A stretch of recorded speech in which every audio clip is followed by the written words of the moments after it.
Hi guys welcome back to our channel ఆహా ప్రయాణం. So Sunday special మా ఇంట్లో అయితే మా mummy style veg pulao and chicken curry. మరి మీరేం చేసుకున్నారో కామెంట్ సెక్షన్‌లో కామెంట్ చేయండి. సో ఈ వెజ్ పులావ్‌లో అయితే ఫస్ట్ బాస్మతి రైస్ కడిగి పక్కన పెట్టుకోవాలి.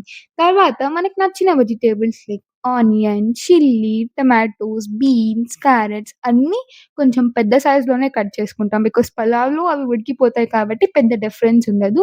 సో, ఈ పులావ్‌లో అయితే మా మమ్మీ టమాటో వేస్తది. మీరు కూడా టమాటో వేస్తారో లేదో కామెంట్ చేయండి. ఇంకా అలా అన్నీ చాప్ చేసుకున్నాక ఒక గిన్నె పెట్టుకొని దాంట్లో తగినంత నెయ్యి, నూనె, బిర్యానీ దినుసులు వేసి తర్వాత మనం చాప్ చేసుకున్న వెజిటబుల్స్‌ని వేసి ఫ్రై చేసుకోవాలి.